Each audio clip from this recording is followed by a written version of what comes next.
Hello hi नमस्ते आदाब सत श्री अकाल, की हाल चाल, कैसे हैं आप लोग। मैं कुलदीप भंडारी स्वागत करता हूं आपका Vedantu's class 9th and 10th channel पे। एंड आज के इस सेशन में हम लोग बात करने वाले हैं रियल नंबर के वन शॉट सेशन की, यानी कि रियल नंबर का पूरा कॉन्सेप्ट मैं आज के इस सेशन में आप लोगों को बताने वाला हूं और हर एक टाइप का वो सवाल करवाने वाला हूं जो आपके एग्जाम में आता है।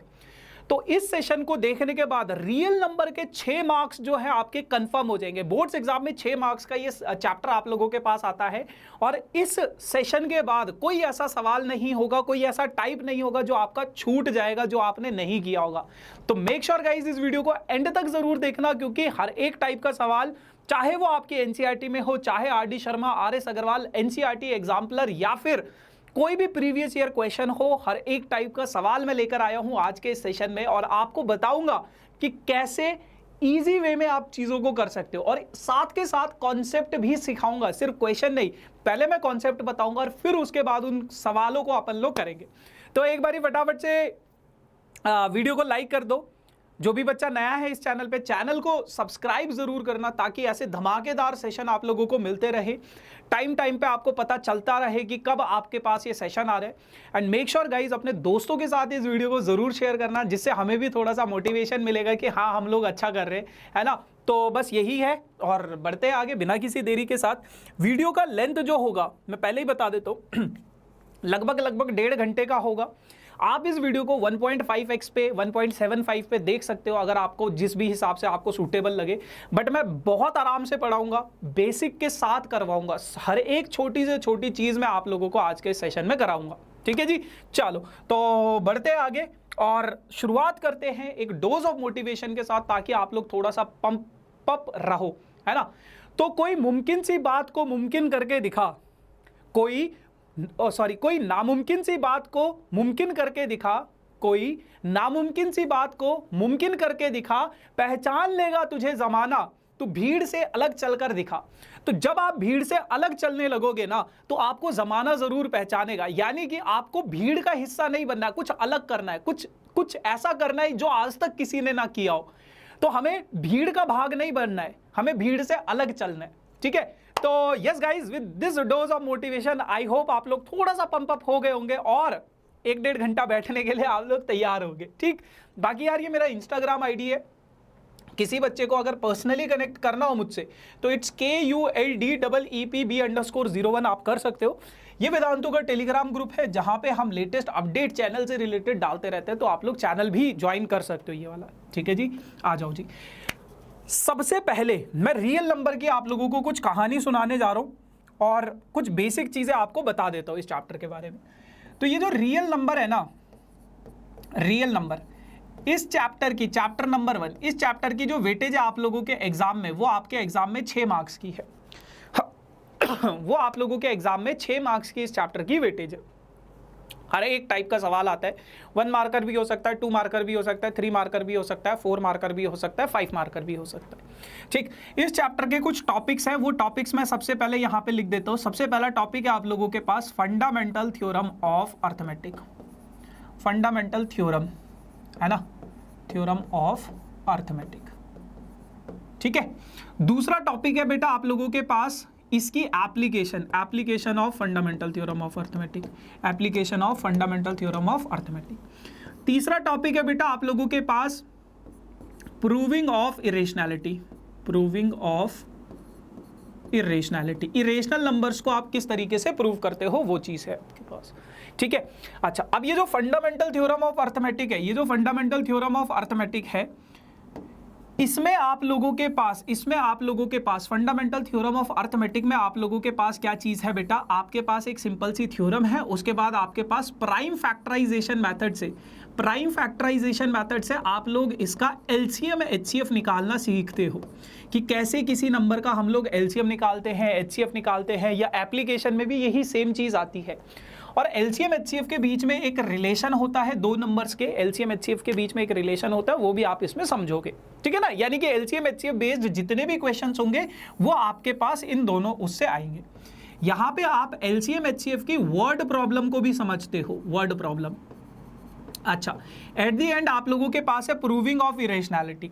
पहले आप लोगों के पास Euclid division lemma, Euclid division algorithm, इस टाइप के टॉपिक भी हुआ करते थे, लेकिन अभी सीबीएसई ने वो सारा कुछ डिलीट कर दिया।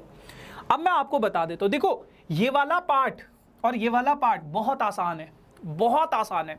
ये चीजें, ये दोनों पार्ट आप आसानी से कर लोगे। किसी का एलसीएम निकालना है, प्राइम फैक्टराइजेशन मेथड करना है, इरेशनल प्रूफ करना है, ये आप आसानी से कर लोगे।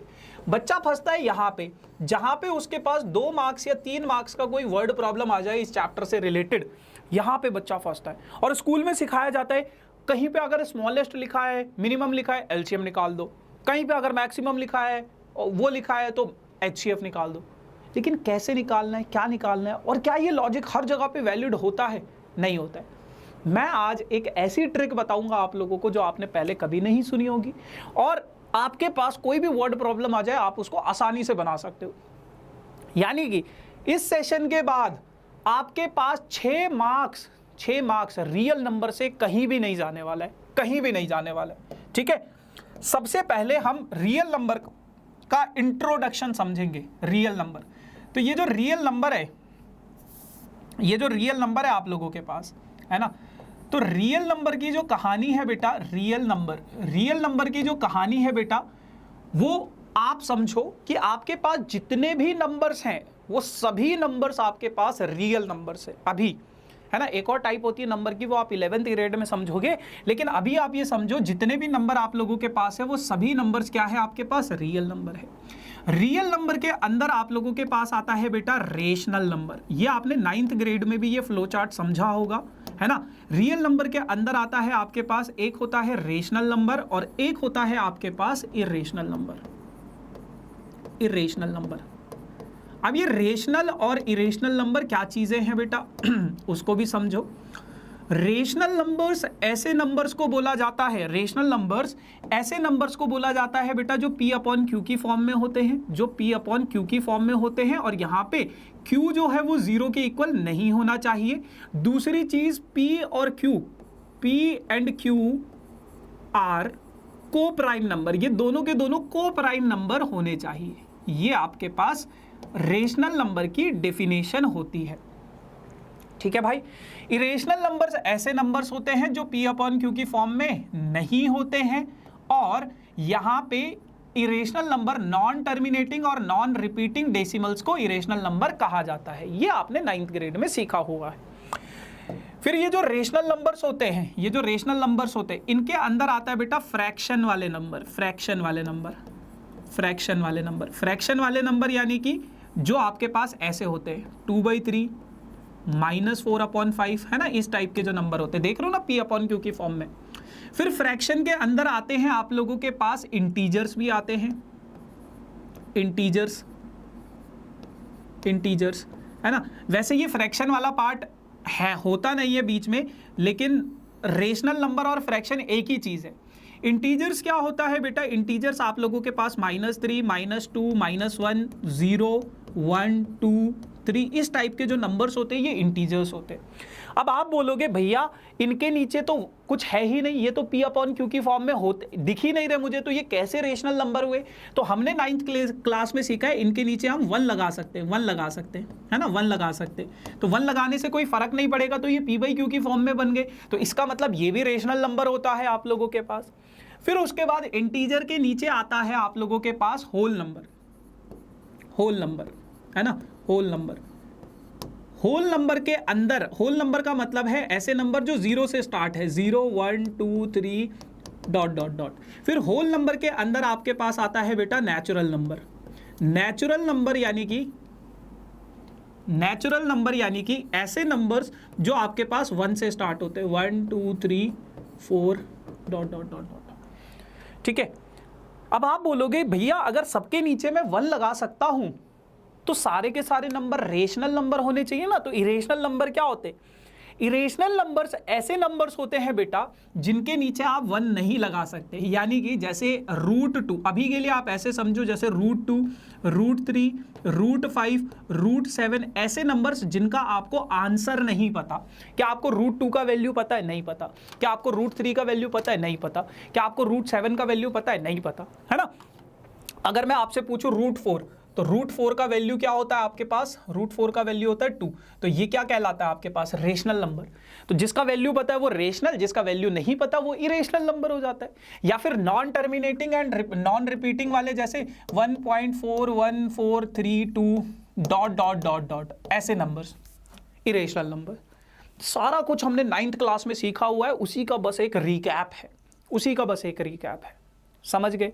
आई गेस इसमें किसी को कोई दिक्कत नहीं होनी चाहिए, ये सारा का सारा हमने पढ़ा हुआ है अपनी लोअर ग्रेड में। फिर भी कोई दिक्कत होगी कमेंट सेक्शन में मुझे बता देना, ठीक।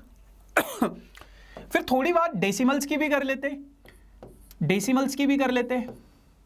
डेसिमल्स में क्या होता है, डेसिमल्स में क्या होता है, क्या सीखा था हमने, दो तरह के डेसिमल्स होते हैं, एक होता है बेटा टर्मिनेटिंग, है ना, और एक होता है बेटा non terminating. Non terminating, terminating decimal क्या होता है, टर्मिनेटिंग डेसिमल्स ऐसे डेसिमल्स होते हैं जैसे आपके पास हो गया 3.14, 4.2, 1.27, है ना, जिनमें डेसिमल के बाद आप डिजिट काउंट कर पा रहे हो कितनी डिजिट्स है। नॉन टर्मिनेटिंग डेसिमल्स ऐसे डेसिमल्स होते हैं जैसे 1.3256 ... ये ... का मतलब है कि डेसिमल के बाद जो डिजिट्स है काउंटलेस है, आप गिन ही नहीं पा रहे हो, 1 2 3 4 5 6 7 इनफाइनाइट डेसिमल्स है, तो इनको नॉन टर्मिनेटिंग बोला जाता है। अब ये जो नॉन टर्मिनेटिंग होते हैं बेटा, ये दो प्रकार के होते हैं। एक होता है बेटा रिपीटिंग, जिसको हम रिकरिंग भी बोलते हैं, जिसको हम रिकरिंग भी बोलते हैं, और एक होता है बेटा नॉन रिपीटिंग, जिसको हम नॉन रिकरिंग भी बोलते हैं, जिसको हम क्या बोलते हैं, नॉन रिकरिंग भी बोलते हैं। ठीक है जी। अच्छा, अब ये रिपीटिंग वाला क्या होता है इसको भी समझो। रिपीटिंग यानी कि 1.414141 ... यानी कि ये जो 41 है अपने आप को रिपीट कर रहा है, और नॉन टर्मिनेटिंग भी है। नॉन रिपीटिंग क्या होता है, जैसे 1.4326 ... कुछ भी रिपीट नहीं हो रहा है। तो रिपीटिंग वाला और टर्मिनेटिंग वाला जो होता है, ये दोनों के दोनों को हमने PYQ की फॉर्म में रिप्रेजेंट करना सीखा था 9th क्लास में, और इस वजह से ये दोनों के दोनों कहलाते क्या है हमारे पास, रेशनल नंबर कहलाते हैं। इस वजह से ये दोनों के दोनों हमारे पास रेशनल नंबर कहलाते हैं। लेकिन ये जो नॉन टर्मिनेटिंग और नॉन रिपीटिंग होता है, इसको आप PYQ की फॉर्म में रिप्रेजेंट नहीं कर पाओगे, तो ये आपके पास बन जाता है इरेशनल नंबर। सारा कुछ आपने 9th क्लास में सीखा हुआ है, अभी बस 9th क्लास का छोटा सा रिकैप चल रहा है ना। ये चीज है बस।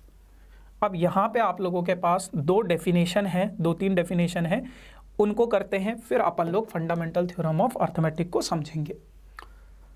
वो डेफिनेशन क्या है, एक है आपके पास प्राइम नंबर, कि प्राइम नंबर होता क्या है ना। तो प्राइम नंबर ऐसे नंबर्स को बोला जाता है which has only 2 factors.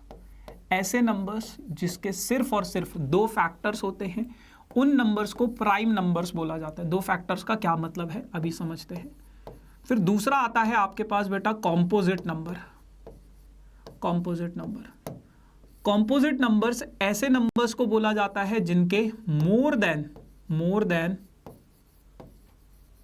2 factors होते हैं, जिनके 2 से ज्यादा फैक्टर्स होते हैं, उनको कॉम्पोजिट नंबर्स बोला जाता है। 2 फैक्टर्स का क्या मतलब है, जैसे मान लो आपके पास है 2 कितने से डिविजिबल है, 1 और 2 से डिविजिबल है। 3 को कौन कौन डिवाइड कर सकता है, 1 डिवाइड कर सकता है, 3 डिवाइड कर सकता है। 5 को कौन कौन डिवाइड कर सकता है, 1 कर सकता है और 5 कर सकता है।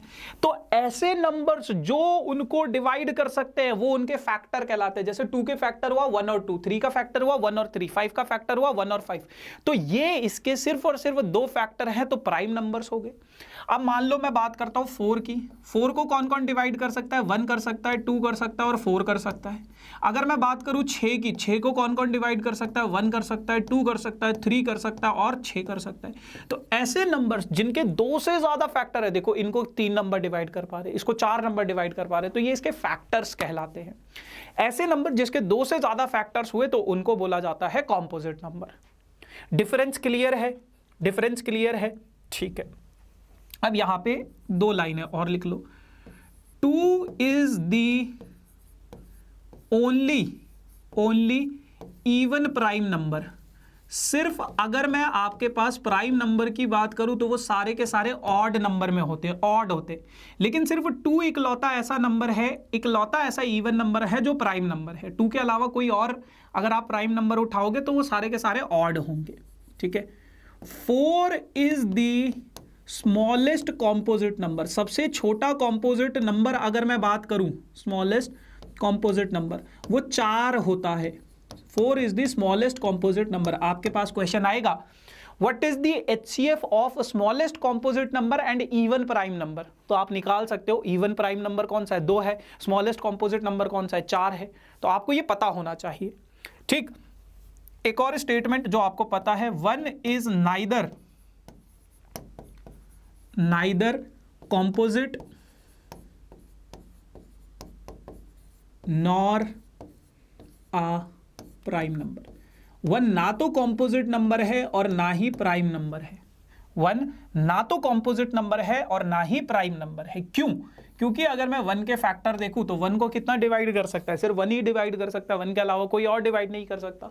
अब इसका तो सिर्फ एक फैक्टर है, अब इसको यहां रखूं या यहां रखूं, कहीं भी नहीं रख सकता हूं, है ना। तो 1 ना तो कॉम्पोजिट नंबर होता है और ना ही प्राइम नंबर होता है, ठीक। एक और नंबर आप इस चैप्टर में सुनोगे जो कि है आपके पास को प्राइम नंबर्स, जो कि है आपके पास को प्राइम नंबर। अब ये को प्राइम नंबर क्या चीज है? को प्राइम नंबर्स ऐसे नंबर्स होते हैं जिनका HCF कितना होना चाहिए, 1 होना चाहिए। ऐसे नंबर जिनका HCF 1 है, जैसे 4 और 9, 4 और 9 का HCF निकालोगे 1 आएगा। जैसे 5 और 7, इन दोनों का HCF निकालोगे कितना आएगा, 1 आएगा। तो ऐसे नंबर्स जिनका HCF 1 हो उनको को प्राइम नंबर बोला जाता है। बहुत सारे बच्चे सोचते हैं 2 प्राइम नंबर को को प्राइम नंबर बोला जाता है, नहीं। को प्राइम नंबर्स यानी कि ऐसे नंबर्स जिनका HCF 1 हो। अब वो प्राइम भी हो सकते हैं और वैसे भी हो सकते हैं, इवन नंबर भी हो सकते हैं, कुछ भी हो सकता है, कॉम्पोजिट भी हो सकता है, कुछ भी हो सकता है ना। जैसे 4 और 15 दोनों कॉम्पोजिट नंबर है लेकिन को प्राइम नंबर्स हैं, ठीक है जी। चलो, तो आज का ये गोल है हमारा, फंडामेंटल थ्योरम ऑफ अर्थमेटिक सीखेंगे, LCM HCF को निकालना सीखेंगे, वर्ड प्रॉब्लम सीखेंगे और प्रूविंग ऑफ इरेशनैलिटी, फिर चैप्टर खत्म। ये मैं बता चुका हूं आपको पूरा का पूरा फ्लो चार्ट, है ना। सबसे पहले फंडामेंटल थ्योरम ऑफ अर्थमेटिक को जानते हैं कि फंडामेंटल थ्योरम ऑफ अर्थमेटिक क्या कहता है। फंडामेंटल थ्योरम ऑफ अर्थमेटिक आपके पास कहता है कि एवरी कॉम्पोजिट नंबर, कोई भी कॉम्पोजिट नंबर हो आपके पास, can be expressed as a product of prime numbers and this factorization is unique apart from order which prime factors occurs। क्या कह रहा है वो भैया, कुछ समझ नहीं आया। इसकी डेफिनेशन आती है भैया एग्जाम में 1 मार्क्स की, तो डेफिनेशन याद कर लेना। क्या कह रहा है? ये कहता है कि भैया आपके पास कोई भी कॉम्पोजिट नंबर हो, कोई भी कॉम्पोजिट नंबर हो, मान लो 60 है। अब 60 को अगर मैं लिखूं तो ऐसे लिख सकता हूं 2 इंटू 2 इंटू 3 इंटू 5, ऐसे लिख सकता हूं। तो 60 यानी कि क्या है, कॉम्पोजिट नंबर है। कोई भी कॉम्पोजिट नंबर हो आपके पास, आप उसको लिख सकते हो प्राइम नंबर के मल्टीपल की फॉर्म में। ये प्राइम नंबर्स है, ये सारे के सारे प्राइम नंबर।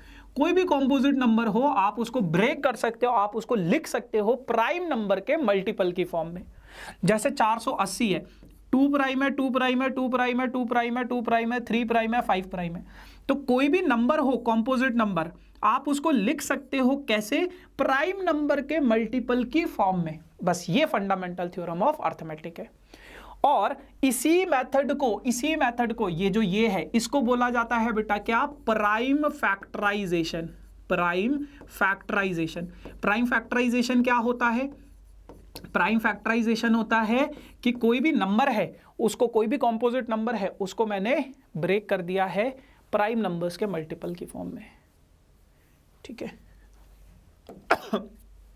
अब जैसे ये बहुत बेसिक सा सवाल है, 3825 number as a product of prime number, इसको एक्सप्रेस करना है। बहुत सिंपल है यार, 3825 कर दो इसको। सबसे पहले ये 5 से, लास्ट में 5 है तो 5 से डिविजिबल होगा, है ना। सो 7 5 35, 3 2 बच जाएगा 6 5, है ना। फिर 5 से डिवाइड करेंगे तो 5 1 5, 2 6 बचेगा, 5 5 25, 5 3 15। फिर 3 से करेंगे तो 51 आ जाएगा। फिर 3 से करेंगे तो आपके पास 3 1 3, 7 3 21, फिर 17 से हो जाएगा, 17 प्राइम नंबर है। ठीक है, तो ये आप लोगों के पास आ जाएगा क्या 3825, ये आप लोगों के पास क्या है 5 इंटू 5 इंटू 3 इंटू 3 इंटू 17, तो 5 इंटू 5 इंटू 3 इंटू 3 इंटू 17, ये इसके प्राइम फैक्टर्स हो गए। इसको मैं लिख सकता हूँ 5 की पावर 2 इंटू 3 की पावर 2 इंटू 17 की पावर 1, तो ये इसके क्या हो गए प्राइम फैक्टर्स। बस 1 मार्क्स का सवाल आ जाता है आपके पास कभी कभार, है ना, एमसीक्यू में। आ जाओ, फिर उसके बाद आप लोगों के पास एक और चीज आती है विच इज एलसीएम और एचसीएफ, यही प्राइम फैक्टराइजेशन से रिलेटेड है। प्राइम फैक्टराइजेशन से रिलेटेड है क्या एलसीएम और एचसीएफ। अब एलसीएम और एचसीएफ को थोड़ा सा ध्यान से समझना ताकि आप लोग जब इसकी वर्ड प्रॉब्लम आए तो उसको अच्छे से कर सको। एलसीएम का मतलब होता है बेटा lowest common multiple, lowest common multiple. भैया क्या नया है, ये तो हम बचपन से सुनते आ रहे हैं इसकी फुल फॉर्म, है ना। एचसीएफ का मतलब है भैया क्या हाईएस्ट कॉमन फैक्टर, तो भैया ये तो हमें बचपन से पता है ना, लेकिन हाईएस्ट कॉमन फैक्टर, अब इनका असल मतलब समझोगे आप, अब इनका असल मतलब समझोगे आप, असल मतलब समझोगे क्या। मान लो 2 नंबर है आप लोगों के पास, एक है 15 और एक है 24, 15 एंड 24। 15 का अगर मैं फैक्टराइजेशन करूं, 15 का अगर फैक्टराइजेशन करूं तो 5 इंटू 3 हो जाता है। 24 का अगर मैं फैक्टराइजेशन करूं तो ये हो जाएगा 2 की पावर 3 इंटू कितना बच जाएगा 8, 3 हो जाएगा। तो अभी मैं आपको एलसीएम एचसीएफ निकालना नहीं बता रहा हूं, बस अभी मैं ये अभी बस ये मान लो कि इन दोनों का जो एचसीएफ है, इन दोनों का एचसीएफ है बेटा 3, और जो दोनों का एलसीएम है अभी मैं सिखाऊंगा कैसे निकालते हैं। एचसीएफ है इनका कितना 120 है, एलसीएम कितना है 120 है और एचसीएफ कितना है 30 है, तो 120 है ना, 8 24 100 और हाँ ठीक है ये है। अब क्या मतलब है एलसीएम एचसीएफ का मतलब समझाने की कोशिश कर रहा हूं मैं। एक पहली चीज जो आप यहां पे नोट करोगे वो क्या है, पहली चीज तो ये है, ये जो 2 नंबर आपको दिए गए हैं, ये जो 2 नंबर आपको दिए गए हैं, एलसीएम हमेशा इन दोनों नंबर से, दिए गए नंबर से बड़ा नंबर होगा, दिए गए नंबर से बड़ा नंबर होगा एलसीएम, और एचसीएफ हमेशा इन नंबर से, 2 नंबर हो 3 नंबर हो कितने भी नंबर हो, उन सभी नंबर से छोटा नंबर होगा। पहली चीज और सबसे इंपॉर्टेंट चीज यही है, वर्ड प्रॉब्लम में बहुत काम आएगी, कि अगर आपके पास 2 नंबर दिए गए हैं उनसे बड़ा नंबर निकालना है तो एलसीएम निकालना पड़ेगा, 2 नंबर दिए गए हैं उनसे छोटा नंबर निकालना है तो एचसीएफ निकालना पड़ेगा। तो एलसीएम एचसीएफ का पहला बेसिक मतलब ये है। अब इनका असल मतलब क्या है, असल मतलब क्या है, ये जो 120 है ना बेटा, ये जो 120 है इन दोनों का LCM is the smallest number which is divisible by, देखो अगर आपने बचपन में इसको एलसीएम एचसीएफ को अच्छे से समझा होता ना तो अभी यहां पे ये पाप नहीं करना पड़ता, डिविजिबल बाय 15 एंड 24। एलसीएम का मतलब क्या है, 120 वो सबसे छोटा नंबर है, 120 वो सबसे छोटा नंबर है जो 15 और 24 दोनों से डिविजिबल है। 120 से पहले आपको कोई भी ऐसा नंबर नहीं मिलेगा जो इन दोनों से डिविजिबल होगा। 120 के बाद बहुत सारे नंबर मिल जाएंगे जो इन दोनों से डिविजिबल हो, लेकिन 120 वो सबसे छोटा नंबर है जो इन दोनों से डिविजिबल है। 120 वो सबसे छोटा नंबर है जो इन दोनों से डिविजिबल है, यानी कि 120 को आप 15 से भी डिवाइड करोगे तो भी कंप्लीटली डिविजिबल है, 120 को अगर आप 24 से डिवाइड करोगे तो भी वो कंप्लीटली डिविजिबल है। तो ये मतलब है एलसीएम का कि स्मॉलेस्ट नंबर, इसीलिए बोला जाता है लोएस्ट कॉमन मल्टीपल, सबसे छोटा, लोएस्ट मतलब सबसे छोटा, कॉमन मतलब जो दोनों से, मल्टीपल यानी कि जो दोनों का मल्टीपल हो, दोनों के टेबल में आता हो, सबसे छोटा नंबर जो दोनों के टेबल में आता हो। इससे पहले नहीं आएगा, इसके बाद बहुत सारे आएंगे। अब एचसीएफ का मतलब भी समझो वरना वो बुरा मान जाएगा। अब एचसीएफ क्या कहता है, 3 यहां पे लिख लेते हैं, 3 is the highest number which divides 15 and 24। मतलब 3 वो सबसे बड़ा नंबर है जो इन दोनों को डिवाइड कर सकता है। 15 को अगर मैं डिवाइड करूंगा 3 से तो कंप्लीटली डिविजिबल है, 24 को अगर मैं डिवाइड करूंगा 3 से तो कंप्लीटली डिविजिबल है। फर्क देख रहे हो, यहां पे HCF नीचे है, यहां पे LCM क्या है, ऊपर है। 3 वो सबसे बड़ा नंबर है, 3 से बड़ा आपको कोई भी नंबर नहीं मिलेगा जो इन दोनों को डिवाइड करे। 3 से छोटा मिल जाएगा, जैसे 1 है, 1 से डिवाइड करोगे कंप्लीटली डिविजिबल है दोनों के दोनों। बट 3 से छोटा आपको कोई भी नंबर, 3 से बड़ा आपको कोई भी नंबर नहीं मिलेगा जो इन दोनों को डिवाइड कर सके।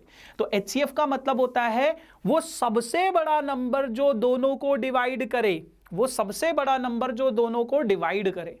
कोई भी चीज अगर आपको समझ में ना आए, वीडियो को पॉज करो, थोड़ा सा पीछे जाओ, ध्यान से सुनो कि मैं क्या कह रहा हूं और समझो उसको, समझो। बेसिक जितना अच्छा होगा क्वेश्चन उतना आसानी से बनेगा, ठीक है। तो ये मतलब होता है बेटा LCM HCF का। अब यहाँ पे हमें एक चीज़ समझ में आ गई कि कभी भी अगर मुझे दिए हुए नंबर से बड़ा नंबर निकालना है तो LCM निकालना है, दिए हुए नंबर से अगर छोटा नंबर निकालना है तो उस सिचुएशन में मुझे क्या करना है, HCF निकालना है। बस बात खत्म। अब LCM HCF निकालते कैसे हैं उसको भी समझो। मान लो आप लोगों के पास 2 नंबर हैं, कोई भी 2 नंबर उठा लो। एक है मान लो 36 और एक है मान लो आप लोगों के पास 28 मान लो, ठीक है। 36 के फैक्टर्स बनाओगे तो ये आपके पास हो जाएगा कितना, 2 इंटू 3 इंटू 3, यानी कि इसको मैं लिख सकता हूँ 2 की पावर 2 इंटू 3 की पावर 2, है ना। इसको मैं लिख सकता हूँ 7 इंटू 2 इंटू 2, यानी कि 2 की पावर 2 7 की पावर 1। अब अगर मैं बात करूँ इनके HCF की, सबसे पहले HCF का मतलब होगा जो दोनों में कॉमन हो, दोनों में कॉमन क्या है, 2 है, और उसकी लोवेस्ट पावर, यहां पे पावर कितनी है, 2 है, दोनों जगह पावर 2 है, तो लोवेस्ट पावर भी 2 हुई, तो HCF कितना आ गया, 4। LCM का मतलब क्या होता है, LCM का मतलब होता है जितने नंबर आपको स्क्रीन पे दिख रहे हैं वो सारे नंबर लिख लो, 2 दिख रहा है, 3 दिख रहा है और 7 दिख रहा है, और उनकी हाईएस्ट पावर, 2 की हाईएस्ट पावर कितनी है, 2 ही है, 3 की हाईएस्ट पावर कितनी है, 2 है, 7 की हाईएस्ट पावर कितनी है, 1 है। तो इसको सॉल्व करोगे तो 4, 9 और 7, तो यानी कि 36 इंटू 7, तो मल्टीप्लाई कराओगे 7 6 42, 4 कैरी 7 3 25 हो जाएगा। तो ये इनका LCM आ गया, ये इनका HCF आ गया। मतलब क्या है, मतलब ये है अगर आपको LCM निकालना है तो उस केस में आपको हाईएस्ट पावर देखनी पड़ेगी, और सारे नंबर लिखने हैं। लेकिन अगर आपको HCF निकालना है तो उसमें आपको लोएस्ट पावर देखनी पड़ेगी और कॉमन नंबर लिखने हैं, क्लियर है। LCM कैसे निकालना है, HCF कैसे निकालना है। तो अब अगर ये कहानी क्लियर है तो दोस्तों अब कुछ सवाल करेंगे, और उससे पहले ये भी है आप लोगों के पास, चलो LCM HCF के बीच में एक और रिश्ता होता है, ठीक है। अगर आपके पास 2 नंबर है बेटा A और B, अगर आपके पास 2 नंबर है, सिर्फ 2 नंबर, तो हमेशा याद रखना इन दोनों नंबर का जो LCM और HCF का प्रोडक्ट होगा वो इन दोनों नंबर के प्रोडक्ट के बराबर होगा। LCM इंटू HCF जो होता है वो 2 नंबर के प्रोडक्ट के बराबर होता है। LCM into HCF is equals to A into B। दूसरी चीज आप एक और बात याद रखना, क्या कि अगर आपके पास, बहुत सारे बच्चे कंफ्यूज होते हैं कि 3 नंबर है मान लो A, B और C, तो क्या ये चीज होगी कि A into B into C जो होगा वो इनका LCM इंटू HCF के बराबर होगा? नहीं, ऐसा कभी नहीं होगा, नहीं होता। 2 नंबर के केस में वैलिड है ये रिलेशन सिर्फ 2 लोगों के बीच में है। रिश्ता जो होता है 2 लोगों का होता है ना, तीसरा आ जाएगा तो गड़बड़ हो जाएगा, है ना। बस ऐसे याद रखना है इसको कि 2 लोगों का रिश्ता है, तीसरा आएगा तो दिक्कत हो जाएगा, वो रिश्ता बिगड़ जाएगा, ठीक है। तीसरे में वैलिड नहीं है, 2 लोगों में वैलिड है। आ जाओ अब एक सवाल करते हैं। सवाल क्या कहते हैं, find the LCM and HCF of these 2 numbers. तो आपको 510 और 92 का LCM और HCF निकालना है। कैसे निकालोगे, प्राइम फैक्टराइजेशन मेथड से। तो आप लिखोगे प्राइम फैक्टर्स ऑफ 510 के प्राइम फैक्टर्स लिख लो। सबसे पहले 510 के प्राइम फैक्टर्स कैसे लिखोगे भैया, 510 ऐसे डिवाइड कर दो, 2 से करोगे 2 2 4, 5 2 10, 7, अबे 7 क्यों लिख दिया मैंने, 2 2 ज़ा 4, 5 2 ज़ा 10, 5 है ना। फिर 5 से कर दो 51, फिर 3 से कर दो 17, फिर 17 से कर दो 1। तो 2 इंटू 5 इंटू 3 इंटू 17 सबकी पावर 1 है, ठीक है। फिर क्या है, प्राइम फैक्टर्स ऑफ 92, 92 के प्राइम फैक्टर्स लिख लो, 92 है ना भैया, 92 के प्राइम फैक्टर्स लिख लो। 2 से डिवाइड करोगे 2 4 ज़ा 8, 6 2 ज़ा 12, फिर 2 से डिवाइड कर दो 23, 23 किसी से डिविजिबल नहीं है तो 23 1 2, तो ये हो जाएगा 2 इंटू 2 इंटू 23, यानी कि 2 की पावर 2 इंटू 23। अब अगर मुझे इसका एलसीएम निकालना है, अगर मुझे इसका एलसीएम निकालना है तो कैसे निकालूंगा, जितने नंबर दिख रहे हैं, 2 दिख रहा है, 5 दिख रहा है, 3 दिख रहा है, 17 दिख रहा है और 23 दिख रहा है, जितने नंबर दिख रहे हैं सबको लिख लो। हाईएस्ट पावर कितनी है, 2 की 2 है, 5 की 1 है, 3, ये सब 1 1 वाले, तो मल्टीप्लाई कर दो 5 4 ज़ा ये 17 इंटू 23। यहाँ साथ में ही इसका HCF भी निकाल लो। HCF कितना है बेटा, जो दोनों में कॉमन है, दोनों में कॉमन क्या है, सिर्फ 2 है, लोवेस्ट पावर कितनी है 1 है, तो HCF तो आसानी से निकल गया। 5 4 ज़ा 20, 51 इंटू 23 कर दो पहले, 51 इंटू 23 करोगे तो ये हो जाएगा 3, 5 3 ज़ा 15, ये हो जाएगा 2, 5 दूनी 10, तो ये हो जाएगा 3 7 1 1, इसको 1 1 7 3 को किससे 20 से, 5 4 ज़ा 20, 20 से 0, 6 7 2 ज़ा 14 को 4, 1 कैरी, 2 और 1 3 और 2, 2 3 4 6 0, 2 3 4 6 0, ये इनका एलसीएम आ गया। अब उसने बोला भैया जो इनके बीच में रिश्ता है, जो इनके बीच में रिश्ता है वो भी निभाओ, वो भी प्रूफ करके दिखाओ। तो रिश्ता क्या है, LHS, लेफ्ट हैंड साइड में आपके पास क्या है, एलसीएम इंटू HCF, तो एलसीएम इंटू HCF आप निकाल लो। एलसीएम कितना था 2 3 4 6 0 और HCF कितना है 2 है, 2 3 4 6 0 है ना, 2 3 4 6 0, ठीक है। इसको 2 से मल्टीप्लाई कराओगे तो 0, 6 दूनी 12 को 2, 1 कैरी, 4 दूनी 8 और 1 9, 3 दूनी 6 और 2 दूनी 4, तो ये आ जाएगा। अब RHS में आपके पास क्या है, RHS में आपके पास है 510 इंटू 92, तो कर दो यार, इन दोनों को मल्टीप्लाई कर दो, वैसे तो सेम ही आएगा, आप आंखें बंद करके सेम लिख देना। 2 5 2 ज़ा 10, 9 9 5 ज़ा 45, तो ये हो जाएगा 2 9 6 4, तो 4 6 9 4 6 9 2 और 1 0 ये वाला। तो अब आप लिख देना LHS is equals to RHS, hence verified. 2 number का सवाल आता है ये, 2 नंबर का सवाल, ठीक है जी। चलो अगला सवाल।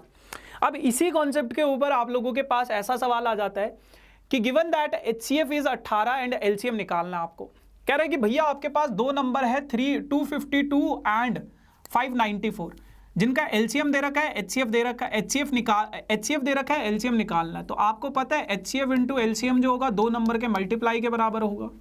HCF आपको दे रखा है बेटा कितना 18 है, LCM आपको निकालना है। पहला नंबर कितना है बेटा 252 है, दूसरा नंबर कितना है बेटा 594 है। तो अगर मैं 18 को उधर शिफ्ट कर दूं तो LCM कितना हो जाएगा बेटा आपके पास 252 इंटू 594 डिवाइडेड बाई 18।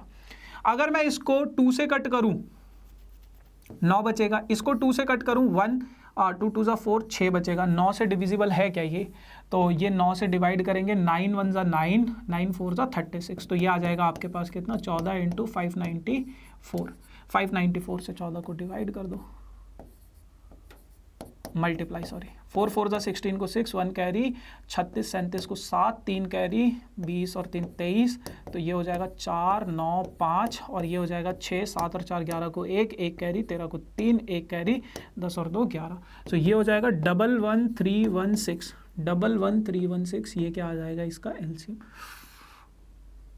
8316 है। कुछ गड़बड़ किया क्या, और 5 और 3 8 होता है, 5 और 2 10 कर दिया मैंने, 8316, ठीक है जी। चलो आ जाओ, अब आप लोगों के पास फंडामेंटल थ्योरम ऑफ अर्थमेटिक कि एप्लीकेशन बेस्ड कुछ क्वेश्चन आते हैं, जैसे चेक वेदर 4 की power n can ends with digit 0 for any natural number n। कह रहे कि क्या 4 की पावर n 0 पे एंड करेगा। अब देखो कुछ कहानी समझो, कुछ कहानी समझो कि ऐसे नंबर जो 0 पे एंड करते हैं, एंडिंग डिजिट 0, एंडिंग डिजिट 0, जिनकी एंडिंग डिजिट 0 होती है उनकी कहानी सुनो। जैसे 10 हो गया, 20 हो गया, 30 हो गया, या 120 हो गया, या 60 हो गया, कुछ भी हो गया। इसका अगर मैं फैक्टराइज करता तो 5 × 2 बनेगा। इसको अगर फैक्टराइज करूंगा तो 2 × 2 × 5 बनेगा। इसको अगर फैक्टराइज करूंगा तो 2 × 5 × 3 बनेगा। इसको अगर फैक्टराइज करूंगा तो ऐसे ही कुछ कुछ नंबर बनेंगे। तो कोई भी नंबर जिसके एंड में 0 हो, कोई भी नंबर जिसके एंड में 0 हो, जिसका लास्ट डिजिट 0 हो, तो उसके पास 2 और 5 जरूर रहेगा। उसके अलावा कुछ हो ना हो, पर 2 और 5 जरूर होगा। 2 और 5 क्या होगा? जरूर होगा। तो एंडिंग डिजिट अगर किसी का 0 है तो उसके पास 2 की पावर m × 5 की पावर n होना ही चाहिए, होना ही चाहिए। इसके अलावा कुछ और हो भी सकता है, नहीं भी हो सकता है, ठीक है, बट ये दोनों जरूर होने चाहिए। अब बस यहीं से हमने पकड़ लिया क्या कि यार 4 की पावर n है, तो देखो 4 को अगर मैं ब्रेक करूं तो इसको मैं लिख सकता हूं 2 की पावर 2 और पूरे की पावर n, तो ये हो जाएगा क्या 2 की पावर 2n। तो अब आप यहां पे क्या लिखोगे कि 4 की power n can not and with digit 0। ये कभी भी 0 पे एंड नहीं करेगा, नहीं करेगा। क्यों नहीं करेगा? क्यों? Because it has only 2 as a factor, क्योंकि इसके पास सिर्फ 2 एज अ फैक्टर है, नॉट 5, 5 नहीं है, 5 नहीं है, जिसकी वजह से ये 0 पे एंड कभी भी नहीं करेगा। ठीक है भैया, तो ये ध्यान रखना। ठीक, अब कई बार ना वो यहां से एक सवाल पूछ लेता आपके पास, मुझे ध्यान में आ गया तो बता देता हूं कि क्या पूछ लेता है, मतलब कुछ भी पूछ सकता है, 6 की पावर n है ना, और 12 की पावर n, ये 0 पे एंड करेगा या नहीं करेगा, तो वो आप बना सकते हो वहां से, है ना, तो कुछ भी आ जाए ये यहां से आप कर लोगे। अब ये एक सवाल है ना, कि 5 × 11 × 13 प्लस 13 क्या ये कॉम्पोजिट नंबर है? इसको एक्सप्लेन करना आपको। तो कॉम्पोजिट नंबर आपको पता है कौन सा नंबर होता है, लेकिन उससे पहले इसको करना कैसे। ये देखो 2 नंबर से, इन दोनों में 13 कॉमन है, 13 कॉमन ले लो। 13 कॉमन लोगे, यहाँ पे बचेगा बेटा कितना, 5 × 11 प्लस 1 है ना। यहाँ पे देखो ये बाहर चला गया, 5 11 बच गया, ये बाहर चला गया, 1 बच गया, तो ये हो जाएगा 13। 5 × 11 कितना हो जाएगा, 55 प्लस 1, 55 प्लस 1 कितना हो जाएगा, 56 हो जाएगा, तो 13 × 56 हो जाएगा। अब समझो, अब समझो क्या करना है। देखो कॉम्पोजिट नंबर क्या होता है, ऐसे नंबर जिसके 2 से ज्यादा फैक्टर होते हैं, मोर देन 2 फैक्टर। तो देखो ये जो नंबर है पूरा का पूरा, कोई भी नंबर होता है अगर आपके पास, उसका एक फैक्टर तो 1 होता है और एक फैक्टर वो खुद होता है, एक फैक्टर वो खुद होता है। तो इसके ये 2 फैक्टर तो होंगे ही होंगे, एक ये खुद और एक 1, और इसका एक फैक्टर हमें पता चल गया 13, इसका एक फैक्टर हमें पता चल गया 56, है ना, इसका एक फैक्टर हमें पता चल गया 56। तो इसके ये 2 फैक्टर्स भी हैं, है ना, इसके ये 2 फैक्टर्स भी हैं। अब अगर इसके ये 2 मतलब इससे ज्यादा फैक्टर हैं, तो इसका मतलब क्या है, इसका मतलब क्या है, इसका मतलब ये है कि more than 2 factors, it has more than 2 factors. और अगर इसके 2 से ज्यादा फैक्टर्स हैं, अगर इसके 2 से ज्यादा फैक्टर्स हैं, तो इसका मतलब क्या है, इसका मतलब यही है कि hence it is a composite number, composite number। तो इसका मतलब क्या है, ये आपके पास एक composite number है। ठीक है, चलो अब आ जाओ अगले सवाल पे। Ravi and Shikha drive around a circular sports field. 2 लोग हैं, एक है रवि है और एक है शिखा। वो एक सर्कुलर, ये वर्ड प्रॉब्लम है बेटा LCM HCF की, है ना, अभी आगे चल के और भी दिखाऊंगा, बट अभी यहाँ से एक बहुत सिंपल से उससे शुरुआत करते हैं कि 2 लोग हैं रवि और शिखा, वो एक सर्कुलर फील्ड पे ड्राइव कर रहे हैं। Ravi take 16 minutes to take 1 round और Shikha completes in 20 minutes if both starts at the same point at the same time and go in the same direction after how much time will they meet at the starting point. देखो दो लोग हैं, एक है रवि और एक है शिखा। रवि को एक राउंड, देखो ये सर्कुलर फील्ड पे ट्रैवल कर रहे हैं। रवि ने स्टार्ट किया यहां से, रवि को एक राउंड कंप्लीट करने में कितने मिनट लगे? 16 मिनट लगे। अब शिखा दीदी जो है वो थोड़ा सा धीरे भाग रही है और इनको कितना, उनको पता है रवि मेरे को देख ना ले कहीं, तो मैं थोड़ा धीरे चलूंगी, ठीक है। तो रवि और शिखा दो लोग हैं। अब मुझे नहीं पता भाई बहन है क्या है, दोस्त हैं क्या है, बॉयफ्रेंड गर्लफ्रेंड है, कुछ भी हो सकता है, ठीक है जी। तो दो लोग हैं। रवि को कितना टाइम लग रहा है? एक राउंड में 16 मिनट लग रहे हैं। और शिखा को कितना टाइम लग रहा है बेटा? शिखा को कितना टाइम लग रहा है? 20 मिनट लग रहा है एक राउंड को कंप्लीट करने में। तो देखो रवि जो है 16 मिनट के बाद यहाँ पे आ जाएगा, लेकिन शिखा 16 मिनट के बाद यहाँ पे होगी कहीं पे 16 मिनट पे, क्योंकि वो तो 20 मिनट में कंप्लीट कर रही है ना। और जब तक शिखा यहाँ पे पहुंचेगी 20 मिनट में, तो रवि तो कहीं आगे निकल चुका होगा। तो आपको यहां से एक चीज समझ में आ रही है कि वो दोनों के दोनों एक साथ जब एक दूसरे को मीट करेंगे तो ऑब्वियस सी बात है 16 और 20 मिनट से ज्यादा टाइम पे मीट करेंगे। पहले तो मीट नहीं कर सकते ना। देखो जब शिखा यहां पे पहुंची 20वें मिनट पे, तो रवि यहां है। फिर शिखा राउंड कवर किया शिखा ने, है ना, राउंड कवर किया शिखा ने, तो है ना, राउंड कवर किया शिखा ने, तो वो 20वें मिनट पे अगर यहां पे पहुंची है आप लोगों के पास, तो इसका मतलब क्या है? आप लोगों के पास आपको ये पता चल गया कि इन दोनों नंबर से बड़ा नंबर हमें निकालना पड़ेगा, बड़ा नंबर निकालना पड़ेगा, है ना, बड़ा नंबर निकालना पड़ेगा जहां पे वो एक साथ मीट करेंगे। और बड़ा नंबर मतलब बेटा HCF, बड़ा नंबर मतलब बेटा HCF। तो HCF क्या है आप लोगों के पास? HCF क्या है आप लोगों के पास? HCF क्या है आप लोगों के पास? HCF आप लोगों के पास आ जाएगा इसका 16 को मैंने लिख दिया 2 की पावर 4 और 20 को मैंने लिख दिया कितना 2 की पावर 2 इंटू 5। तो HCF जो है आप लोगों के पास कितना आ जाएगा? 2 की पावर 4 इंटू 5 आ जाएगा, यानी कि कितना हो जाएगा? 16 5 जा 80। तो दोनों के दोनों कब मिलेंगे एक दूसरे को? 80 मिनट पे, यानी कि 1 घंटे 20 मिनट के बाद, 1 घंटे 20 मिनट के बाद मिलेंगे, ठीक है जी। चलो अब आगे बढ़ने से पहले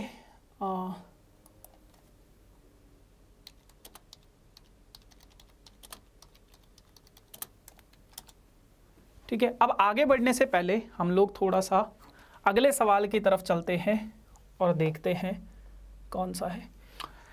अगला सवाल है आप लोगों के पास ये, क्या? The HCF of 2 number is 18 and their product is इतना, तो फाइंड देयर LCM।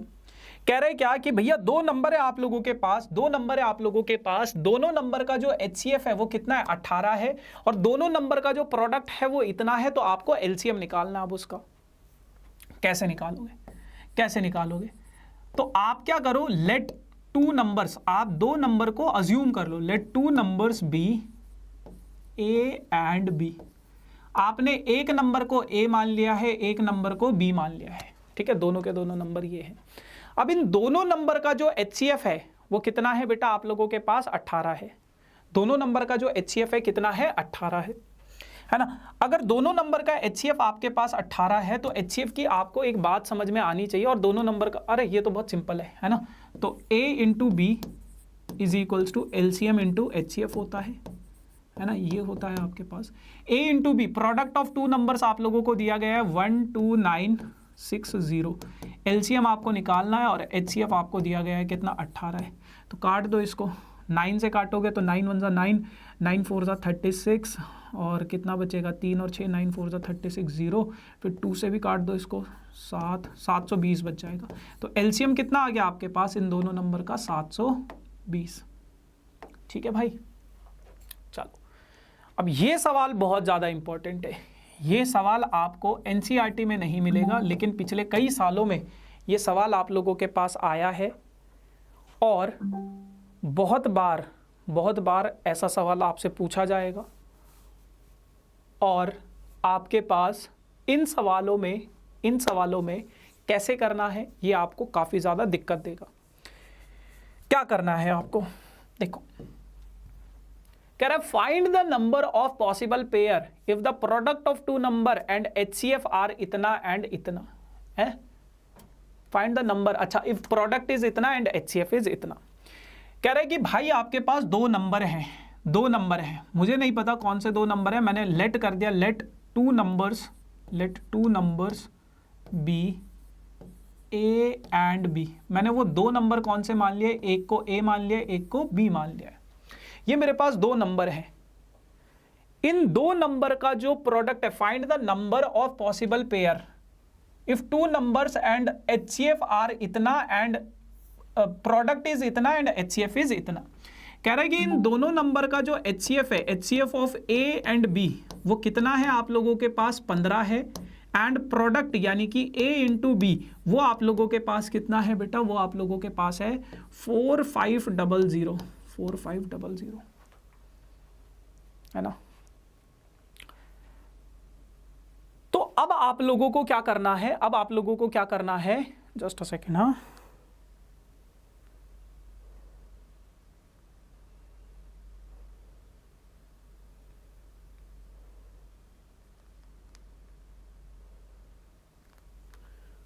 है ना, एक सेकेंड,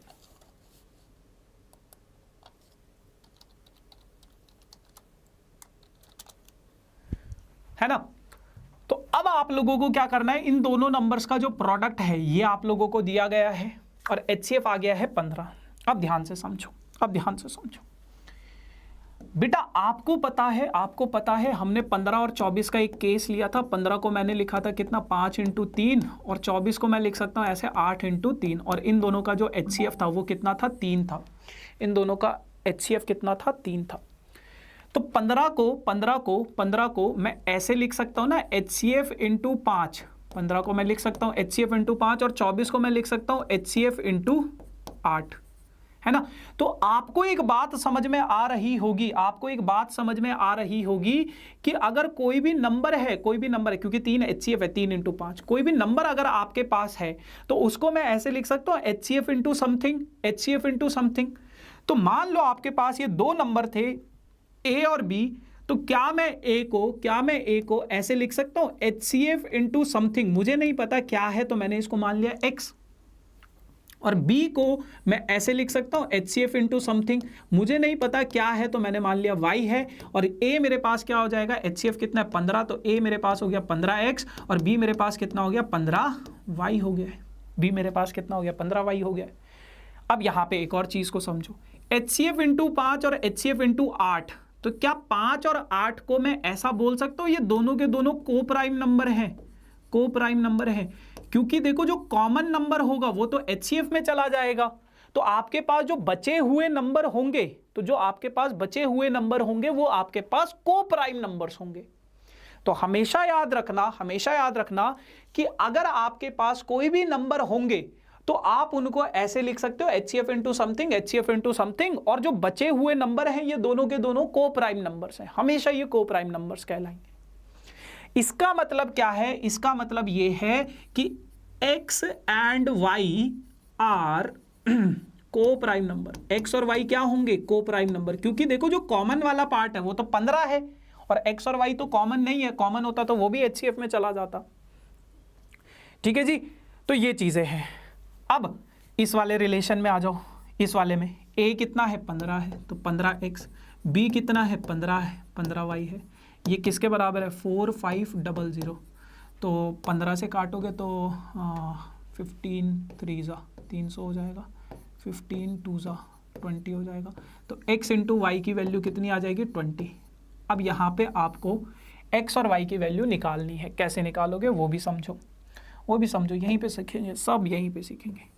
X इंटू वाई कितना है 20, अगर X को मैं 1 मान लूँ तो Y कितना होना चाहिए 20 होना चाहिए, तभी तो प्रोडक्ट कितना होगा 20 होगा। अगर X को मैं 2 मान लूँ तो Y कितना होना चाहिए 10 होना चाहिए, तभी तो 20 होगा। X को 3 मान लूँ तो Y का वैल्यू फ्रैक्शन में आ जाएगा तो 3 ले नहीं सकते। X 4 मानूँ तो Y कितना होगा 5 हो जाएगा, तभी तो 20 होगा। इनके अलावा कोई और पेयर नहीं बनेगा, इनके अलावा कोई भी और पेयर नहीं बनेगा। तो इसका मतलब या तो x, ये जो पेयर होंगे x और y के 1 और 20 होंगे, या तो फिर 2 और 10 होंगे, या फिर आपके पास 4 और 5 होंगे। तो अगर मैं 1 और 20 को देखूं x और y की वैल्यू, तो क्या ये दोनों को प्राइम नंबर हैं? आप बोलोगे हाँ ये दोनों को प्राइम नंबर हैं। क्या 2 और 5, क्या 2 और 10? 10 को मैं ऐसे लिख सकता हूँ 2 इंटू 5।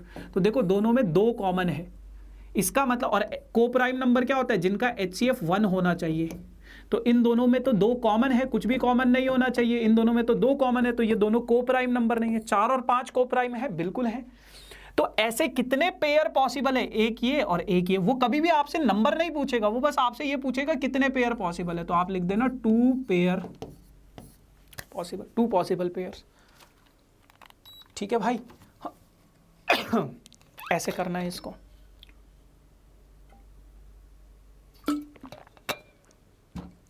ठीक, चलो आगे बढ़ते हैं। The HCF of 2 number is 6 and their sum is 60। फिर दोबारा से उसी प्रकार का सवाल है, कह रहा है कि 2 नंबर है, उन दोनों का HCF 6 है और सम 60 है। तो मैंने 2 नंबर को मान लिया let 2 number B, A and B। ये 2 नंबर क्या है? एक को A मान लिया, एक को B मान लिया। अब HCF दोनों का कितना है? HCF आपको दिया गया है A और B का HCF कितना है? 6 है ना। और सम आपको दिया गया है, यानी कि A प्लस B आपको दिया गया है कितना है? 60 है। ये रिलेशन दिया गया है। तो अब बेटा अगर मैं आपको A की वैल्यू पूछूं तो A की वैल्यू क्या होगी? HCF into something 6 into x, है ना। B की वैल्यू पूछूं तो वो क्या होगा? 6 इंटू वाई। और यहाँ पे x और y, x एंड y ये लिखना है, x एंड y आर को प्राइम नंबर, ये को प्राइम नंबर होंगे। ठीक है, को प्राइम नंबर्स होंगे। अब बेटा इन दोनों का सम आपको दिया गया है 6x प्लस 6y कितना दिया गया है? 60 दिया गया है। तो 6 अगर मैं कॉमन ले लूँ तो x प्लस y का वैल्यू कितना हो जाएगा बेटा? 60 हो जाएगा। तो यानी कि x प्लस y कितना आ गया आपके पास? 10 आ गया। तो x प्लस वाई का जो वैल्यू है वो कितना है आप लोगों के पास? वो आप लोगों के पास है कितना? 10 है। ठीक है, तो यानी कि x अगर 1 है तो y कितना होगा? 9 होगा, तभी तो ये 10 होगा। x अगर 2 है तो y कितना होगा? 8 होगा, तभी तो ये 10 है। x अगर 3 है तो y कितना होगा? 7 होगा, तभी तो ये 10 होगा। x अगर 4 है तो y 6 होगा। x अगर 5 है तो y भी 5 होगा। x अगर 6 है तो y कितना होगा? 4 होगा। x अगर 7 है तो y 3 होगा। देख रहे हो, ये सेम साइकिल रिपीट हो रही है, 4 6 3 7, सेम साइकिल रिपीट हो जाएगी इसके आगे से। अब बारी बारी से देखो को प्राइम नंबर कौन कौन से हैं। क्या 1 और 9 को प्राइम नंबर हैं? क्या 2 और 8 को प्राइम नंबर हैं? नहीं है, क्योंकि दोनों में 2 कॉमन है। 3 और 7 को प्राइम नंबर हैं? 4 और 6 को प्राइम नंबर हैं? नहीं है। 5 और 5 को प्राइम नंबर हैं? नहीं है, क्योंकि दोनों में 5 कॉमन है। तो सिर्फ ये दोनों पॉसिबल पेयर हैं, ये दोनों पॉसिबल पेयर हैं। तो ओनली 2 पॉसिबल पेयर जिनका सम 60 होगा और HCF कितना होगा? 6 होगा। ठीक है जी, चलो आगे बढ़ते हैं अपने अगले सवाल की तरफ, जहां पे आपको देखने को मिलेंगी word problem on LCM HCF। इसके बाद प्रूविंग ऑफ इरेशनैलिटी है। आई गेस आधा घंटा ये सेशन और चलेगा। तो जैसे मैंने आपसे प्रॉमिस किया था 1.5 घंटे में मैं लगभग सब कुछ आपको करा दूंगा। ठीक है जी, आ जाओ बात करते हैं word problem on LCM HCF। तो क्या चीज़ है ये और समझते हैं। मैं आपको बेसिक समझा चुका हूँ कि LCM कहाँ पे निकालना है, HCF कहाँ पे निकालना है। बड़ा नंबर LCM, छोटा नंबर HCF। अब पता कैसे लगाएंगे? Find the largest number. बहुत सारे लोग ऐसे सिखाएंगे, लार्जेस्ट लिखा है तो LCM। देखो ऐसा मत करना, हर जगह वैलिड नहीं होगा। कहीं कहीं पे वैलिड होता है बट हर जगह नहीं होता है। विच divide 438 and 606 leave remainder 6 in each case. वो आपसे कह रहा है वो सबसे बड़ा नंबर निकालो जो 438 और 606 को डिवाइड करे। तो आपको, अच्छा लार्जेस्ट नंबर, सॉरी कहीं पे बोलेगा LCM, कहीं पे बोलेगा HCF। HCF बोलते हैं जनरली, ठीक है ना। जो लार्जेस्ट नंबर बोलते हैं वो HCF बोलते हैं। ठीक है, अच्छा मैंने क्या कहा? मैंने कहा let the largest number be x। मैंने वो सबसे बड़ा नंबर x मान लिया। क्या कह रहा है? x को अगर मैं डिवाइड करूं 438 से, या फिर x को अगर मैं डिवाइड करूं किससे? 606 से, तो दोनों केसेस में जो रिमाइंडर बचेगा 6 बचेगा, यहां पे भी और यहां पे भी 6 रिमाइंडर बचेगा। अब देखो पता कैसे चलेगा सर बड़ा नंबर निकालना है या छोटा नंबर? बहुत सिंपल सी कहानी है। अगर बेटा मैं 10 को 3 से डिवाइड करूं तो रिमाइंडर कितना बचता है? 1। इसका मतलब अगर आपका रिमाइंडर कभी कुछ बच रहा है तो ऊपर वाला हमेशा बड़ा नंबर होगा और नीचे वाला हमेशा छोटा नंबर होगा, तभी तो रिमाइंडर बचेगा भैया कुछ। अगर मैं ऊपर बड़ा लिख दूं, ऊपर छोटा लिख दूं, नीचे बड़ा लिख दूं, तब तो आपके पास रिमाइंडर ही नहीं बचेगा कुछ, है ना? मतलब 1 से कम आएगा ना वो चीज़।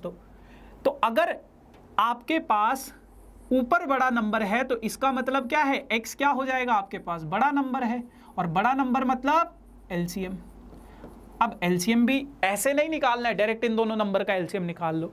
आपको आपके स्कूल में सिखाया गया होगा कि इसको 6 से माइनस करो, इसको 6 से माइनस करो, फिर उसका LCM निकाल लो। अब मैं समझाऊंगा आपको कॉन्सेप्ट कि ऐसा क्यों करना पड़ता है। तो ध्यान से, थोड़ा सा ध्यान से सुनना, ध्यान से। उसने बोला है कि 438 को अगर हम x से डिवाइड करेंगे, 438 को, ओह सॉरी गाइस, सॉरी, यहाँ पे एक चीज़ है ना, यहाँ पे एक चीज़ है। उसने बोला है 438 को डिवाइड करना है किससे? x से, है ना, और 606 को डिवाइड करना है किससे? x से, तब आपका रिमाइंडर बचेगा 6।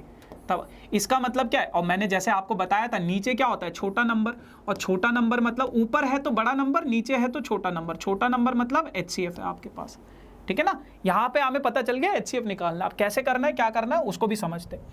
लेकिन यहाँ पे आप समझो, यहाँ पे आप समझो कि अगर मान लो मैं x को 438 से डिवाइड करता हूँ, मुझे x का तो टेबल आता नहीं है, तो मैंने मान लिया यहाँ पे कुछ a बच रहा होगा और रिमाइंडर कितना बच रहा है? 6 बच रहा है ना? रिमाइंडर कितना बच रहा है? 6 बच रहा है। तो अगर मैं ऐसा करता हूं तो 438 को रिमाइंडर थ्योरम के हिसाब से 438 को मैं ऐसे लिख सकता हूं, x इंटू ए प्लस रिमाइंडर कितना है? 6। रिमाइंडर थ्योरम कहती थी ना ऐसी। अब इस 6 को अगर मैं इधर शिफ्ट कर दूं तो ये कितना हो जाएगा? 438 minus 6 is equals to x into A. अब समझ में आया आपको माइनस करने को क्यों कहते हैं टीचर? आपको लॉजिक नहीं बताता है कोई, बट लॉजिक को जानो कि माइनस कर रहे हैं तो क्यों कर रहे हैं, माइनस कर रहे हैं तो क्यों कर रहे हैं, ठीक है। फिर दूसरा आपके पास 606, अगर मैं x से 606 को डिवाइड करूं तो अगर मैं इसको, अरे भैया अलार्म बज गया, 606 से डिवाइड करूं, रिमाइंडर बचेगा फिर दोबारा से 6, तो 606 को रिमाइंडर थ्योरम के हिसाब से मैं ऐसे लिख सकता था x इंटू बी प्लस 6।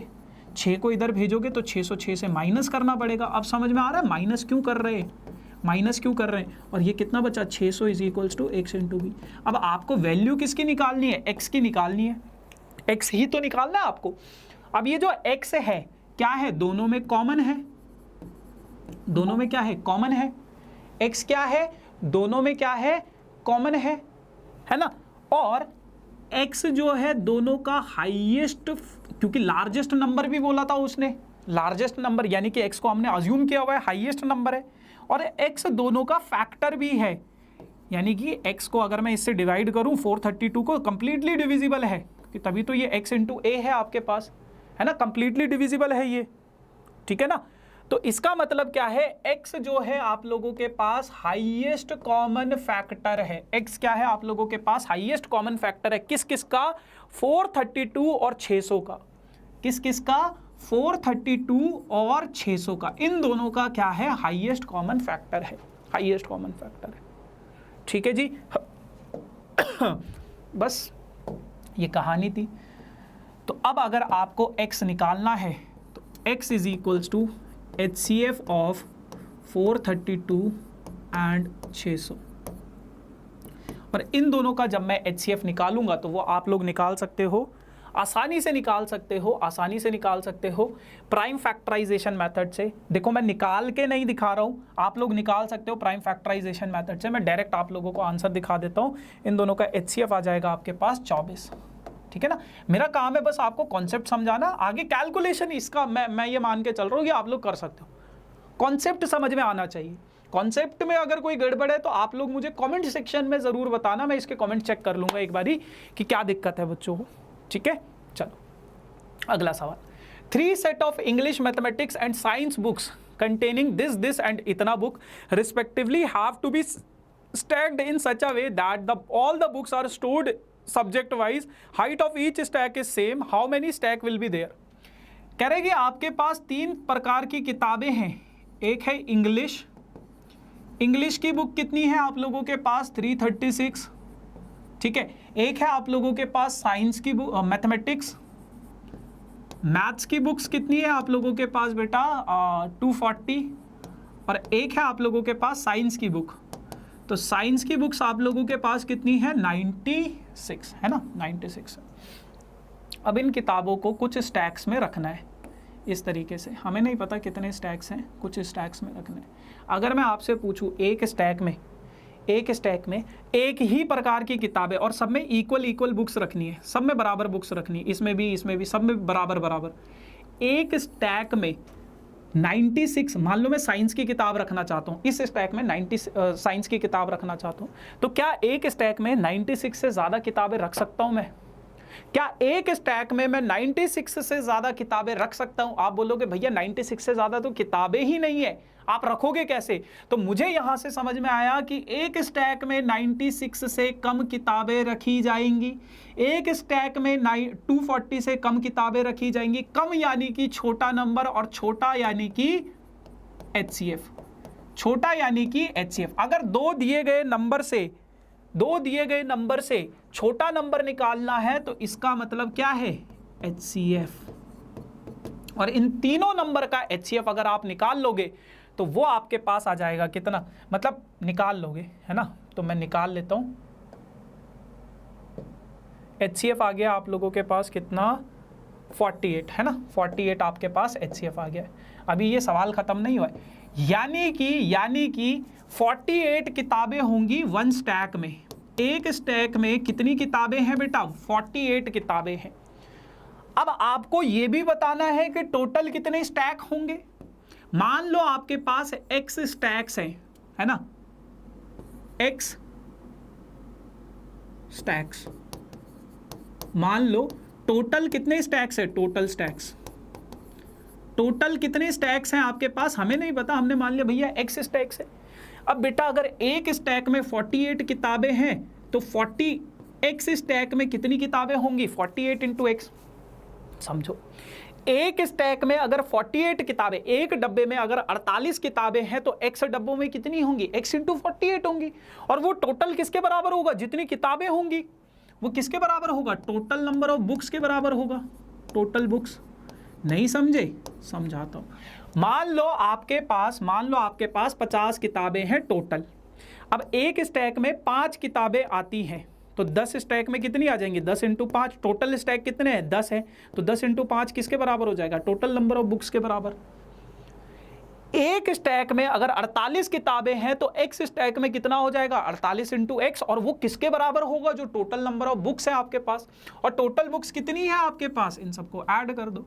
तो 336, 96 और 240 को ऐड कर दो. 336, 240 प्लस 96. 6 6 12 को 2, 1 कैरी 10, 17 को 7, 5, 572. तो ये हो जाएगा आपके पास x का वैल्यू आ जाएगा. टोटल बुक्स है 572 और डिवाइडेड बाय 48, तो शायद 14 पे ये कट रहा है. x का वैल्यू आ जाएगा कितना? 14. तो टोटल कितने स्टैक्स हैं आपके पास? 14 स्टैक्स हैं. अगर मान लो वो पूछ लेता कि इंग्लिश के कितने स्टैक हैं, तो इंग्लिश के स्टैक कैसे निकालते हैं आप? 336 को 48 से डिवाइड कर देते तो इंग्लिश का स्टैक आ जाता. मैथ्स का पूछ लेता तो 240 को किससे डिवाइड कर देते? 48 से डिवाइड कर देते, 5 आ जाता शायद इसका. तो ठीक है ना. तो ऐसे आप निकाल सकते हो इनको. ठीक है भाई, ये है. आई होप समझ में आ रही होंगी चीज़ें. नहीं आ रही है तो कमेंट सेक्शन में बता देना भैया ये वाले पार्ट में समझ में नहीं आया है, इसका अलग से वीडियो बनाओ. अलग से वीडियो बना देंगे. Find the greatest. बट मैं आप लोगों को एक छोटा सा एडवाइस दूंगा, और वो एडवाइस ये है कि यार जब भी आप मैथ्स करो ना तो आप कोशिश ये करना कि आप साथ के साथ करो. कोई सवाल आ रहा है, वीडियो को पॉज करो, उसको सॉल्व करो. हो जाता है तो बहुत अच्छी बात है, नहीं होता है तो आप फिर उसका सॉल्यूशन देखो. ठीक है ना. ये मैथ्स करने का असल तरीका होता है ऑनलाइन में. चलो, find the greatest possible length can be use to measure exactly the length. इतना एंड इतना। देखो कह रहा है कि मान लो आप लोगों के पास एक कमरा है, मान लो आप लोगों के पास एक कमरा है और उस कमरे में ये लेंथ, ब्रेड्थ और हाइट 3 प्रकार की लेंथ दे रखी है आपको, ठीक है, 3 प्रकार की लेंथ है। एक है आप लोगों के पास 7 मीटर, जिसको मैं सेंटीमीटर में कन्वर्ट करूंगा तो 700 हो जाएगा, जिसको मैं सेंटीमीटर में कन्वर्ट करूंगा तो 700 सेंटीमीटर हो जाएगा। एक है 3 मीटर 85 सेंटीमीटर, तो ये हो जाएगा 385 सेंटीमीटर। और एक है आप लोगों के पास बेटा कितना, 12 मीटर 95 सेंटीमीटर, यानी कि 1295 सेंटीमीटर। अब आपको एक ऐसा स्केल चाहिए, अब आपको एक ऐसा स्केल चाहिए जो तीनों लेंथ को एग्जैक्टली मेजर करे, यानी कि एक ऐसा स्केल चाहिए जो आपकी लेंथ, ब्रेड्थ और हाइट तीनों को एग्जैक्टली मेजर करे। कैसे करेगा? जैसे अगर मैं बात करूं मुझे लेंथ मेजर करना है, तो वो जो स्केल होगा क्या वो 700 सेंटीमीटर से बड़ा होगा? अगर वो 700 सेंटीमीटर से बड़ा होगा तो 700 को कैसे मेजर करेगा? नहीं कर पाएगा ना। अगर वो 385 से बड़ा होगा तो वो 385 को तो मेजर ही नहीं कर पाएगा। आपको ऐसा स्केल चाहिए, उस स्केल की लेंथ ऐसी होनी चाहिए कि वो इनको बराबर तरीके से मेजर कर सके। बराबर करने का मतलब क्या है? मान लो उस स्केल की लेंथ है 100 सेंटीमीटर, तो 1 2 3 4 5 6 7 बारी में वो आपकी 700 सेंटीमीटर की लेंथ को मेजर कर देगा, है ना। 100 फिर 100 फिर 100 फिर 100 फिर 100 फिर 100 फिर 100, ऐसे 7 बारी में वो उसको मेजर कर देगा। तो यहाँ से मुझे एक बात समझ में आई है, जो स्केल की लेंथ है, लेंथ ऑफ स्केल जो है वो आपकी इन तीनों से छोटी है, छोटा नंबर, और छोटा नंबर यानी कि HCF। और इन तीनों का अगर मैं HCF निकालूंगा तो वो आप निकाल लेना भैया। ये मैंने कैलकुलेशन वाला पार्ट आप लोगों के लिए, HCF आ गया आप लोगों के पास कितना, 35 सेंटीमीटर, 35। ठीक है जी, चलो समझ में आ रहा है? बहुत अच्छा। The traffic light at 3 different road crossing changes after every 48 second, 72 second, 48 second, 72 second and 108 second. कह रहे कि एक ट्रैफिक लाइट है जो रेड लाइट, मान लो ये रेड वाली है, ये ग्रीन वाली है और ये येलो वाली है ना, मान लो। तो रेड लाइट जो है हर 48 सेकेंड के बाद मतलब चेंज होती रह रही, 48 सेकेंड के टाइम के बाद रेड लाइट आ रही है, ये 72 सेकेंड के बाद और ये 108 सेंटीमीटर। अगर वो तीनों की तीनों लाइट एक साथ मान लो 8 बजे, सुबह 8 बजे जली, तीनों लाइट एक साथ जली सुबह 8 बजे, सुबह 8 बजे तीनों लाइट एक साथ जली, तो कौन से टाइम पे वो फिर दोबारा से एक साथ जलेंगी? तो कौन से टाइम पे वो फिर दोबारा से एक साथ जलेंगी? अब आपको यहां पे एक छोटी सी बात समझनी है, क्या कि यार क्या ऐसा पॉसिबल है 8 बजे से पहले वो तीनों एक साथ जल जाए? 8 बजे उन्होंने शुरुआत करी और क्या ऐसा पॉसिबल है वो 7:30 बजे पास्ट में जाके फिर दोबारा से एक साथ जले? जा ही नहीं सकते ना पास्ट में।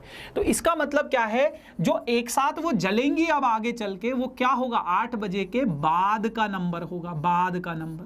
और बाद में मतलब यानी कि बड़ा नंबर, है ना, 8 से बड़ा नंबर चाहिए हमें, बड़ा नंबर चाहिए। तो भैया बहुत सिंपल सी बात है, एलसीएम निकाल लो। और इन तीनों का एलसीएम अगर मैं निकालूं, मैं नहीं निकालूंगा, आप निकालोगे, एलसीएम आ जाएगा इन तीनों का 432, एलसीएम आ जाएगा इन तीनों का 432 सेकेंड।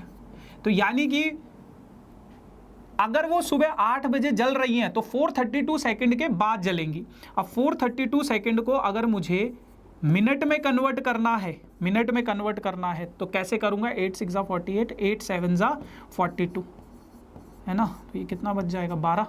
यानी कि इसका मतलब क्या है, 7 मिनट, अगर इसको 60 से डिवाइड करोगे 7 मिनट 12 सेकेंड बाद, तो यानी कि 8:07 मिनट और 12 सेकेंड पे वो एक साथ फिर दोबारा से जलेंगी। ठीक है, तो ये चीज है भैया।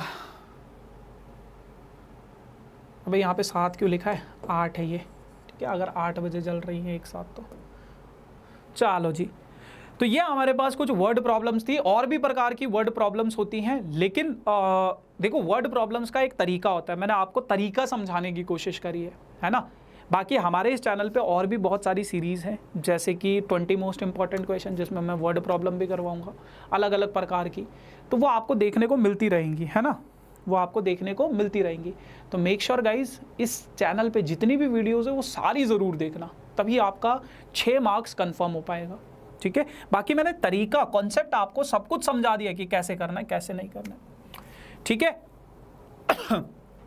अब आपके पास इरेशनल नंबर को कैसे प्रूफ करना है वो आपको समझना है, लेकिन उससे पहले आपके पास एक थ्योरम है, और वो थ्योरम क्या कहती है कि भैया अगर मान लो आपके पास कोई नंबर है ए स्क्वायर और उसको कोई पी यानी कि प्राइम नंबर डिवाइड करता है, अगर कोई नंबर है ए स्क्वायर उसको कोई नंबर पी डिवाइड करता है, तो इसका मतलब क्या है, वो जो ए होगा वो भी उस नंबर से डिविजिबल होगा।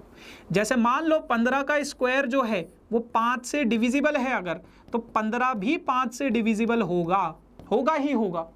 अगर मान लो 26 है, 26 का स्क्वायर अगर 13 से डिविजिबल है, तो इसका मतलब क्या है, 13 एक प्राइम नंबर है, तो 26 भी उस प्राइम नंबर से डिविजिबल होगा ही होगा, ठीक है भाई। अब ये थ्योरम अगर आपको समझ में आ गई तो इसके बेसिस पे अब आपके पास फंडामेंटल और ये कुछ प्रूविंग ऑफ इरेशनैलिटी वाले सवाल आते हैं। तो पहला और सबसे बेसिक सवाल है आपके पास, proof under root 11 is irrational number. बहुत सारे बच्चे मेरे से पूछ रहे थे कि भैया proof under root p is an irrational number. Same तरीका है यार, सबका तरीका सेम है, p आए q आए कुछ भी आ जाए, सबका तरीका सेम है। क्या करना है, सबसे पहले let under root 11 is a rational number. देखो दो चीज़ें होती हैं, जब भी आपको कोई चीज़ प्रूफ करनी होती है, या तो आप सीधा रास्ता पकड़ लो कि भैया हमें ये प्रूफ करना है तो ऐसे करेंगे, या फिर आप एक ऐसा रास्ता पकड़ लो जो घूम के जाता हो कि भैया मुझे जाना तो इधर है बट मैं जाऊंगा इधर, तो हम यहाँ पे उस वाले रास्ते से इसको प्रूफ करेंगे, which is called as contradiction method. ये हम कॉन्ट्राडिक्शन मेथड से करेंगे। कैसे, क्या चीज होती है वो समझते हैं। अब भैया अगर ये एक रेशनल नंबर है, मुझे प्रूफ इरेशनल करना है, लेकिन मैंने मान क्या लिया है, रेशनल नंबर होगा तो इसको मैं x अपॉन वाई यानी कि p अपॉन क्यू की फॉर्म में लिख सकता हूँ। x अपॉन वाई लिखो, p अपॉन क्यू लिखो, कुछ भी लिख दो। एंड यहाँ पे x एंड y आर को प्राइम नंबर, ये दोनों के दोनों को प्राइम नंबर है। मैंने डेफिनेशन में भी सिखाया था, बताया था कि x और y क्या होते हैं, को प्राइम नंबर्स होते हैं। अब क्या करना है आपको, दोनों तरफ स्क्वायरिंग कर दो, स्क्वायरिंग ऑन बोथ साइड। जब मैं दोनों तरफ स्क्वायर करूंगा तो यहाँ पे तो अंडर रूट 11 का 11 हो जाएगा, और इधर बच जाएगा आपके पास X square upon Y square बच जाएगा। ये वाई स्क्वायर इधर आएगा तो ये कितना हो जाएगा, 11 Y square is equals to X square.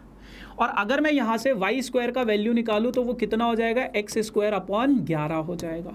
अब बस इसी बात को पकड़ के बैठो, इसी बात को पकड़ लो, और इस बात को पकड़ के आपको यहाँ पे एक चीज़ समझ में आएगी, क्या कि एक्स स्क्वायर अपॉन 11, इसका मतलब क्या है, x square is divisible by 11, x square जो है वो 11 से डिविजिबल है। एक्स स्क्वायर क्या है, 11 से डिविजिबल है। अगर एक्स स्क्वायर 11 से डिविजिबल है तो मैंने आपको बताया किसी नंबर का स्क्वायर अगर किसी प्राइम नंबर से, ये क्या है, प्राइम नंबर है, किसी प्राइम नंबर से डिविजिबल है तो वो नंबर भी उस प्राइम नंबर से डिविजिबल होगा। तो x भी प्राइम 11 से डिविजिबल होगा। अब x अगर 11 से डिविजिबल है तो मैं इसको ऐसे लिख सकता हूँ, x अपॉन 11, क्योंकि 11 से डिविजिबल है और ये किसके बराबर होगा, मान लो a के बराबर है, मान लो किसके बराबर है, a के बराबर है। तो यहाँ पे 11 को अगर मैं उधर शिफ्ट कर दूँ तो x का वैल्यू कितना हो जाएगा, 11 इंटू ए हो जाएगा, 11 इंटू ए हो जाएगा। और इस 11 इंटू ए को यहाँ पे चिपकाओ, इस 11 इंटू ए को यहाँ पे चिपकाओ, यहाँ पे इस वाले में। तो यहाँ पे देखो, इसको 11 वाई स्क्वायर था, x की जगह पे मैंने क्या लिख दिया, 11a का होल स्क्वायर, ये लिख दिया मैंने, है ना, ये लिख दिया मैंने।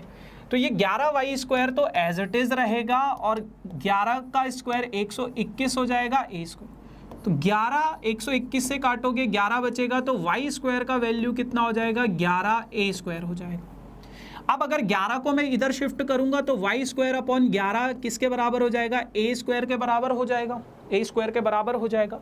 इसका मतलब क्या है, इसका मतलब ये है कि ये जो वाई स्क्वायर है ये 11 से डिविजिबल है। इसका मतलब क्या है, Y square is divisible by 11। Y square क्या है, 11 से डिविजिबल है। इसका मतलब क्या होगा, Y is also divisible by 11। Y भी 11 से डिविजिबल होगा। तो वाई अगर 11 से डिविजिबल है तो वाई को ऐसे लिख सकता हूँ, वाई अपॉन 11, और मान लो ये किसके बराबर है, बी के बराबर है। तो वाई का वैल्यू कितना हो जाएगा, 11 इंटू बी हो जाएगा। वाई का वैल्यू कितना हो जाएगा, 11 इंटू बी। अब यहाँ पे समझो एक चीज़ को, बहुत ज़रूरी कहानी है। यहाँ पे x को मैंने माना, x मेरा क्या है 11 इंटू ए, और y क्या है मेरे पास 11 इंटू बी। दोनों का अगर मैं HCF देखूं, दोनों का अगर मैं HCF देखूं, x और y का कितना है, 11 है। कितना है, 11 है। लेकिन मैंने क्या माना था, x और y क्या होने चाहिए, को प्राइम नंबर। को प्राइम नंबर यानी कि ऐसे नंबर जिनका HCF कितना होता है, 1 होता है। ये मैंने माना था, ये मैंने क्या किया था, माना था। तो इसका मतलब क्या है, जो मेरी अजम्पशन थी, जो मैंने अज्यूम किया था, वो मेरे रिजल्ट के बराबर नहीं आ रहा है। अजम्पशन और रिजल्ट आपस में कॉन्ट्राडिक्ट कर रहे हैं। कॉन्ट्राडिक्ट का मतलब एक कह रहा है इधर, दूसरा कह रहा है इधर। तो अज्यूम हमने किया था कि ये को प्राइम नंबर होने चाहिए, बट रिजल्ट जो है वो कह रहा है कि नहीं नहीं भैया, इनका तो HCF 11 है और रिजल्ट तो बिल्कुल सही है। तो इसका मतलब क्या है, अब हम यहां पे एक लाइन लिखेंगे, hence our assumption is contradicting with our result. मैं लिख लेता हूं, ये लाइन लिख देना, hence our assumption is contradicts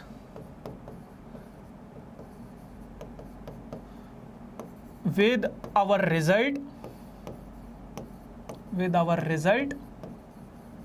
therefore root 11 is a irrational number। तो रूट 11 क्या हो जाएगा, इरेशनल नंबर हो जाएगा। ठीक है भाई, 2 नंबर 3 नंबर का सवाल आता है, इस प्रकार से करोगे। अब एक सवाल आता है आपके पास ऐसा 2 + √3 इज एन इरेशनल नंबर। अब यहाँ पे बच्चों के मन में डाउट होता है। डाउट क्या होता है, ध्यान से समझना। अगर कभी कभार वो क्वेश्चन में दे देता है कि √3 इरेशनल नंबर है, √3 क्या है, इरेशनल नंबर है। अगर उसने क्वेश्चन में दे दिया कि √3 इरेशनल नंबर है, तो √3 को इरेशनल फिर दोबारा से प्रूव करने की ज़रूरत नहीं है। बट इस सवाल में आपको दिया नहीं है कि √3 इरेशनल नंबर है। तो आपको अगर ये 2 मार्क्स का सवाल आया तो इरेशनल प्रूव भी नहीं करना है। लेकिन अगर 3 मार्क्स का सवाल आ गया तो आपको √3 को अलग से इरेशनल करना पड़ेगा। ठीक है, जैसे कैसे करोगे इसको, वही let 2 + √3 is a rational number.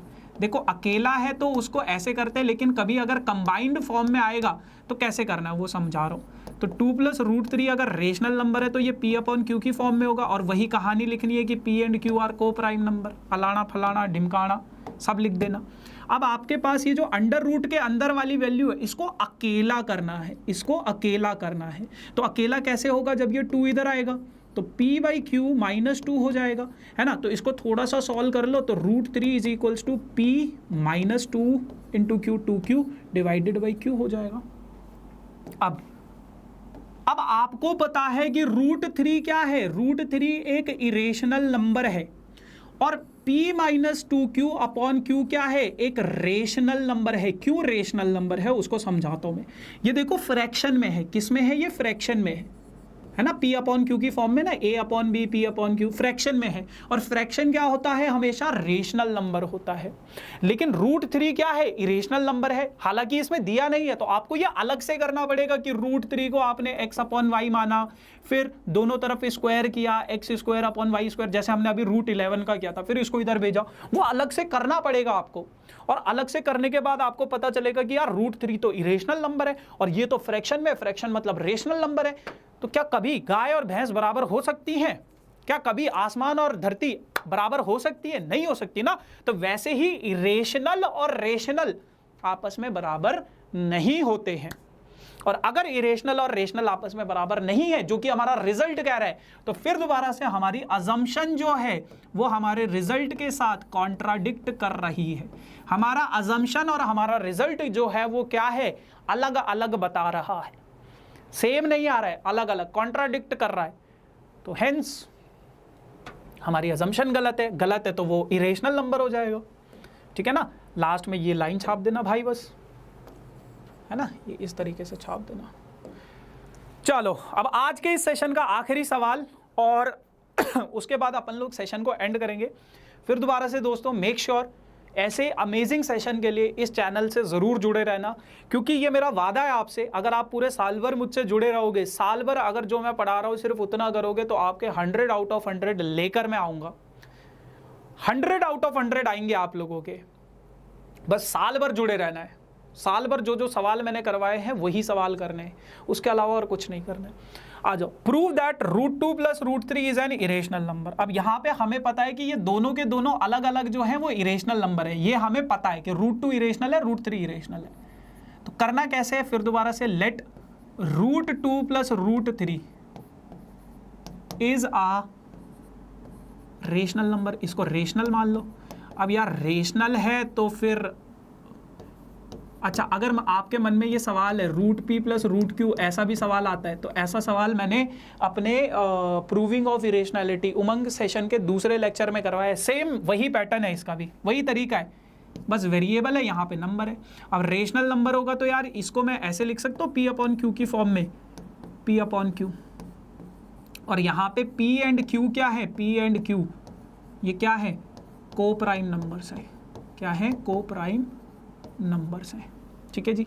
अच्छा, अब आपको क्या करना है, वही चीज़ स्क्वायरिंग कर दो दोनों तरफ, squaring on both side. 3 marks का सवाल आता है भैया ये। स्क्वायरिंग अगर मैं दोनों तरफ कर दूंगा तो ये हो जाएगा कितना, √2 + √q और √2 + √3 का whole square is equals to p²/q²।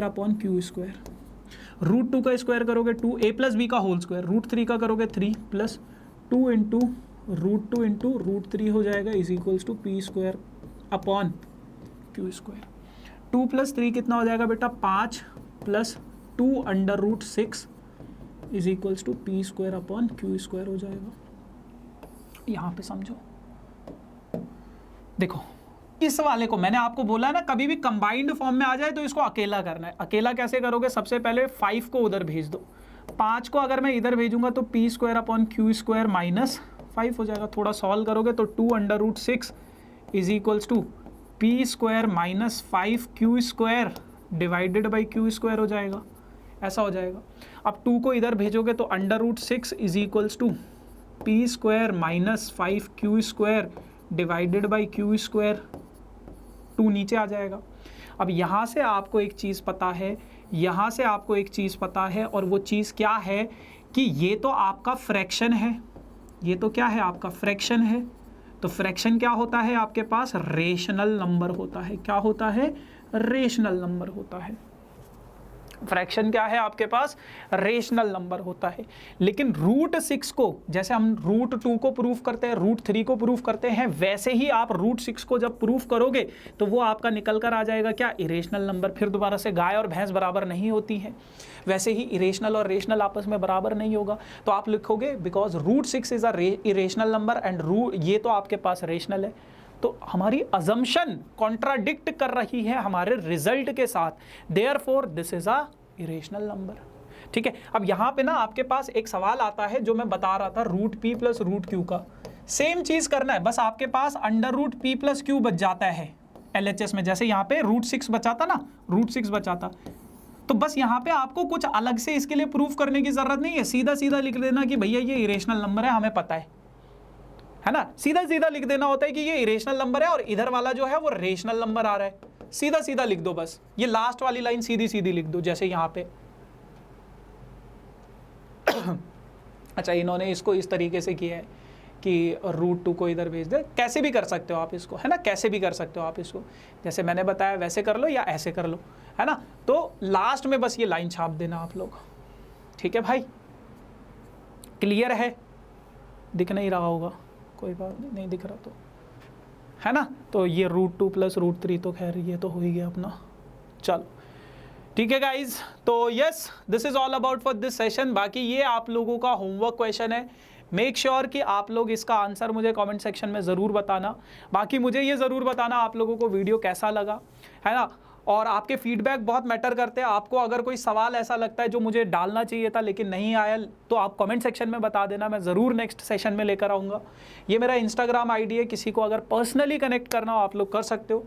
ये टेलीग्राम ग्रुप है वेदांतु का, मेक श्योर टेलीग्राम ग्रुप ज़रूर ज्वाइन करना। बाकी इस चैनल से ज़रूर जुड़े रहना साल भर, क्योंकि बहुत अमेजिंग और धमाकेदार चीज़ें होंगी यहाँ पे। So thank you so much guys, tata bye bye, see you soon.